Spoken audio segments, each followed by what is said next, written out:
নমস্কাৰ স্বাস্থ্য সম্পৰ্কীয় মোৰ ইউটিউব চেনেল ডক্টৰ এন মিশ্ৰলৈ পুনৰবাৰ আপোনালোকক স্বাগতম জনাইছোঁ। আশা কৰোঁ আপোনালোক সকলোৱে ভালে আছে। আজি মই এই ভিডিঅ'টিৰ জৰিয়তে ইউৰিক এচিড সম্বন্ধে কিছু কথা আলোচনা কৰিম।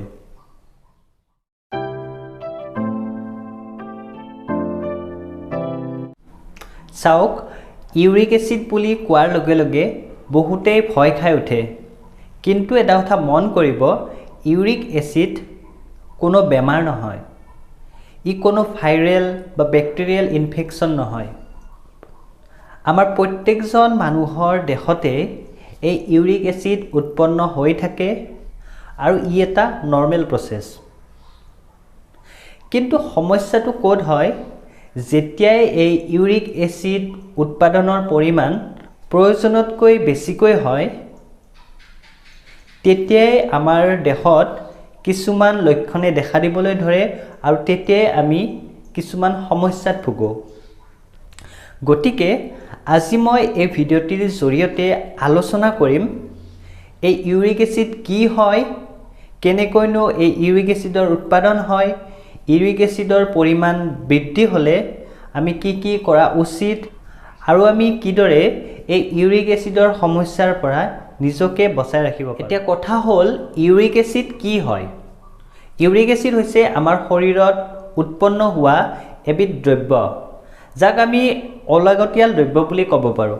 কাৰণ আমাৰ খাদ্যবস্তুৰ পাচনৰ অন্তত এই দ্ৰব্যবিধ উৎপন্ন হয় আৰু আমাৰ শৰীৰত কিডনীয়ে পেচাবৰ জৰিয়তে এই দ্ৰব্যবিধ শৰীৰৰ পৰা বাহিৰ কৰাই দিয়ে। কথা হ'ল, এই ইউৰিক এচিডৰ প্ৰডাকশ্যন কেনেকৈনো হয়?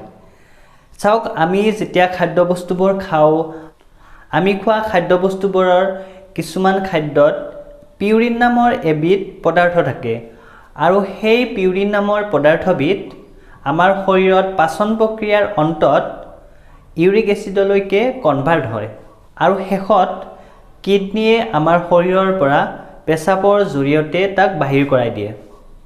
গতিকে আমাৰ শৰীৰত এই নৰ্মেল প্ৰচেছটো চলি থাকে। খাদ্যবস্তুবোৰ পাচন হয়, পাচনৰ অন্তত পিউৰিন ইউৰিক এচিডলৈ কনভাৰ্ট হয় আৰু শেষত ই পেচাবৰ জৰিয়তে বাহিৰলৈ ওলাই যায়। এইখিনিলৈকে আমাৰ কোনো ধৰণৰ সমস্যা নাই। কিন্তু যেতিয়াই আমাৰ শৰীৰত এই ইউৰিক এচিডৰ পৰিমাণ প্ৰয়োজনতকৈ বেছি হৈ যায়, তেতিয়াই আমি কিছুমান সমস্যাত ভুগোঁ। আৰু এই সমস্যাবোৰ কিহৰ কাৰণে হয়? ইউৰিক এচিডৰ পৰিমাণ আমাৰ শৰীৰত কিয় বৃদ্ধি হয়? ইয়াৰ প্ৰধানকৈ দুটা কাৰণ আছে। প্ৰথম কাৰণটো হৈছে, যদি আমাৰ শৰীৰত প্ৰয়োজনতকৈ বেছি পৰিমাণে ইউৰিক এচিডৰ উৎপত্তি হয় আৰু সেই অনুপাতে যদি আমাৰ কিডনীয়ে তাক বাহিৰ কৰি পঠাব নোৱাৰে, তেতিয়াই আমাৰ শৰীৰত ইউৰিক এচিডৰ পৰিমাণ বৃদ্ধি হৈ যায় আৰু সেইবোৰ আমাৰ শৰীৰত জমা হ'বলৈ আৰম্ভ কৰে। বিশেষকৈ আমাৰ শৰীৰৰ গাঁঠিবোৰত এই ইউৰিক এচিড জমা হ'বলৈ ধৰে আৰু তেতিয়াই আমি কিছুমান সমস্যাত ভুগোঁ। দ্বিতীয়তে, আমাৰ শৰীৰত ইউৰিক এচিডৰ পৰিমাণ বৃদ্ধি হোৱাৰ আন এটা কাৰণ হৈছে, যদি আমাৰ শৰীৰত নৰ্মেলি ইউৰিক এচিড প্ৰডাকশ্যন হৈ থাকে, কিন্তু যদি আমাৰ কিডনীয়ে সেই অনুপাতে তাক বাহিৰ কৰি দিব নোৱাৰে, যদি কিডনীৰ কিবা অসুবিধা থাকে বা কিডনীত যিকোনো ধৰণৰ কিডনী ডিজিজ থাকে, তেতিয়াহ'লে সেইবোৰ আমাৰ শৰীৰত জমা হ'বলৈ আৰম্ভ কৰে। এতিয়া কথা হ'ল, যেতিয়াই আমাৰ শৰীৰত এই ইউৰিক এচিডৰ পৰিমাণ বৃদ্ধি হ'বলৈ ধৰে, তেতিয়া আমাৰ কোনবোৰ লক্ষণে দেখা দিয়ে? আপুনি কেনেদৰে গম পাব যে আপোনাৰ শৰীৰত ইউৰিক এচিডৰ পৰিমাণ বাঢ়ি গৈছে? মন কৰিব, যেতিয়াই আমাৰ শৰীৰত ইউৰিক এচিডৰ পৰিমাণ বৃদ্ধি হ'বলৈ ধৰে, তেতিয়াই আমাৰ শৰীৰত কিছুমান লক্ষণে দেখা দিবলৈ ধৰে। বিশেষকৈ গাঁঠিৰ বিষ আৰম্ভ হ'বলৈ ধৰে। ইউৰিক এচিড বৃদ্ধিৰ প্ৰথম আৰু প্ৰধান চিম্পটমটোৱে হৈছে গাঁঠিৰ বিষ। বিশেষকৈ লক্ষ্য কৰিব যে ভৰিৰ বুঢ়া আঙুলিৰ বেছিকৈ বিষ আৰম্ভ হ'বলৈ ধৰে আৰু তাৰ পৰাই আন গাঁঠিসমূহতো বিষ আৰম্ভ হ'বলৈ ধৰে, যেনে ভৰিৰ তলুৱাৰ বিষ, গৰুহাৰ বিষ, আঁঠুৰ বিষ আৰু লগতে হাতৰ গাঁঠিবোৰৰ বিষ হ'বলৈ আৰম্ভ কৰে। কিন্তু এনেকুৱা নহয় যে আপোনাৰ গাঁঠিৰ বিষ হৈছে মানে ইউৰিক এচিডৰ পৰিমাণ বাঢ়ি গৈছে। আন কাৰণতো এই গাঁঠিৰ বিষ হ'ব পাৰে। মই আগৰ এটা ভিডিঅ'ত এই কথা কৈছিলোঁ যে ভৰিৰ তলুৱাৰ বিষৰ ক্ষেত্ৰত ইউৰিক এচিড এটা কাৰণ হ'ব পাৰে। গতিকে ইউৰিক এচিডৰ উপৰিও আন কিছুমান কাৰণতো এই বিষ হ'ব পাৰে। যদি আপোনালোকে সেই আগৰ ভিডিঅ'টো চোৱা নাই তেতিয়াহ'লে সেই ভিডিঅ'টি চাব পাৰে, মই তাৰ লিংক ডেছক্ৰিপশ্যন বক্সত দি দিম। ইউৰিক এচিডৰ পৰিমাণ যদি প্ৰয়োজনতকৈ বাঢ়ি যায় আন এটা সমস্যাই দেখা দিব পাৰে, আৰু সেইটো হৈছে আমাৰ কিডনীত হোৱা ষ্টোন বা পাথৰ। গতিকে যেতিয়াই আপুনি সামান্যতম লক্ষণো দেখা পায় তেতিয়াই লগে লগে ডক্টৰৰ ওচৰত গৈ পৰামৰ্শ ল'ব লাগে, আৰু ডক্টৰৰ পৰামৰ্শ অনুসৰি আপোনালোকে ইউৰিক এচিডৰ পৰিমাণ কিমান আছে তাক জানিবলৈ টেষ্ট কৰি ল'ব লাগে। নৰ্মেলি আমাৰ শৰীৰত ইউৰিক এচিডৰ পৰিমাণ মহিলাৰ ক্ষেত্ৰত 6 আৰু পুৰুষৰ ক্ষেত্ৰত 7তকৈ কম হ'ব লাগে। যদি তাতকৈ বাঢ়ি যায় তেতিয়াই আমাৰ কিছুমান সমস্যাই দেখা দিয়ে। কিছুমানৰ ক্ষেত্ৰত হয়তো ইউৰিক এচিডৰ পৰিমাণ বাঢ়িলেও লক্ষণসমূহে তৎক্ষণাত দেখা নিদিয়ে, আৰু হয়তো পিছলৈকে যেতিয়া ইউৰিক এচিডৰ পৰিমাণ বহু পৰিমাণে বাঢ়ি যায় তেতিয়াই এই সমস্যাসমূহে দেখা দিয়ে। গতিকে আমি পাৰিলে মাজে সময়ে একো লক্ষণ দেখা নিদিলেও এই ইউৰিক এচিডৰ পৰিমাণ ঠিকে আছেনে নাই জানিবৰ কাৰণে টেষ্ট কৰি চাব লাগে।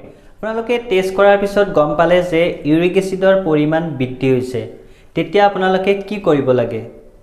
বা যদি আমি ইউৰিক এচিডৰ ট্ৰিটমেণ্টৰ কথালৈ আহোঁ তেতিয়াহ'লে আমি কিছুমান কথা মন দিয়া উচিত। প্ৰথমতে ইউৰিক এচিডৰ পৰিমাণ বৃদ্ধি হ'লে লগে লগে ডক্টৰৰ পৰামৰ্শ ল'ব লাগে, আৰু ডক্টৰৰ পৰামৰ্শ অনুসৰি মেডিচিন গ্ৰহণ কৰিব লাগে। ইয়াৰ উপৰিও ইউৰিক এচিডৰ পৰিমাণ বৃদ্ধি হ'লে আমি যথেষ্ট পৰিমাণে পানী খাব লাগে। লগতে এক্সাৰচাইজ কৰাটো আমাৰ শৰীৰৰ বাবে অতি প্ৰয়োজনীয়। ইউৰিক এচিডৰ সমস্যাত ভুগিলে আমি কোনবোৰ খাদ্য খাব লাগে আৰু কোনবোৰ খাদ্য আমি বৰ্জন কৰিব লাগে। প্ৰথম কথা, এলকহল একেবাৰে এভইড কৰি চলিব লাগে। এনেকুৱা নহয় যে এলকহলে ইউৰিক এচিডৰ পৰিমাণ বঢ়াই দিয়ে, কিন্তু এলকহল খোৱাৰ ফলত আমাৰ কিডনীৰ ফাংচন বা কিডনীৰ এক্টিভিটি কমি যায়, আৰু তেতিয়াই যিমানখিনি পৰিমাণে ইউৰিক এচিড বাহিৰ কৰি দিব লাগিছিলে সিমানখিনি বাহিৰ কৰি দিব নোৱাৰে, আৰু তেতিয়াই আমাৰ দেহত ইউৰিক এচিডৰ পৰিমাণ বাঢ়ি যায়। দ্বিতীয়তে, মাংস একেবাৰে এভইড কৰিব লাগে। বিশেষকৈ জীৱ জন্তুৰ অংগ একেবাৰে খাব নালাগে, যেনে ধৰক কিছুমানে চৰাইৰ লিভাৰ খাই ভাল পায়, গতিকে এইবোৰ এৰাই চলিব লাগে। তৃতীয়তে, চেনি বা মিঠাজাতীয় খাদ্য অতি কম পৰিমাণে খাব লাগে, কাৰণ চেনি বা মিঠাজাতীয় খাদ্যত ফ্ৰুক্টোজ থাকে, আৰু এই ফ্ৰুক্টোজ অতি সহজে ইউৰিক এচিডলৈ কনভাৰ্ট হয়। গতিকে এনেধৰণৰ খাদ্য যিমান পাৰে এৰাই চলিব লাগে, আৰু নোৱাৰিলেও কম পৰিমাণে খাব লাগে। লগতে কোল্ড ড্ৰিংকছ বা যিবিলাক খাদ্যৰ পৰা গেছ প্ৰডিউচ হোৱাৰ বেছি সম্ভাৱনা থাকে সেইবোৰ খাদ্য কম পৰিমাণে খাব লাগে। বাকী খাদ্য আপোনালোকে এটা হিচাপত ৰাখি নিয়মিতভাৱে খাব লাগে। বিশেষকৈ পানী বেছিকৈ খাব লাগে, আৰু আমি ৱেট ৰিডাকশ্যনৰ ওপৰত অধিক গুৰুত্ব প্ৰদান কৰিব লাগে, কাৰণ বেছি ৱেটযুক্ত মানুহৰ ক্ষেত্ৰত ইউৰিক এচিডৰ সমস্যা বেছিকৈ হোৱা দেখা যায়। গতিকে আজি এই ভিডিঅ'টিৰ জৰিয়তে ইউৰিক এচিড সম্বন্ধে কিছু কথা আলোচনা কৰিলোঁ, আৰু যদি আপোনালোকে এই সম্বন্ধে বিতংভাৱে জানিব বিচাৰে বা ইউৰিক এচিডৰ লগত জড়িত সমস্যাসমূহে দেখা দিয়ে, আপোনালোকে ওচৰতে থকা ডক্টৰৰ লগত আলোচনা কৰি ল'ব, আৰু ডক্টৰৰ পৰামৰ্শ অনুসৰি আপোনালোকে চিকিৎসা গ্ৰহণ কৰিব। আজিৰ ভিডিঅ'টি ইয়াতে সামৰিছোঁ। আগলৈকেও স্বাস্থ্যৰ লগত জড়িত এনেধৰণৰ কিছুমান কথা আপোনালোকৰ লগত আলোচনা কৰিবলৈ চেষ্টা কৰিম। যদি আপোনালোকে ভিডিঅ'টি চাই ভাল পাইছে তেতিয়াহ'লে ভিডিঅ'টি সকলোৰে মাজত শ্বেয়াৰ কৰি দিব আৰু যদি প্ৰথমবাৰৰ কাৰণে মোৰ চেনেলটি চাইছে তেতিয়াহ'লে চেনেলটি সাবস্ক্ৰাইব কৰি দিবলৈ নাপাহৰিব ধন্যবাদ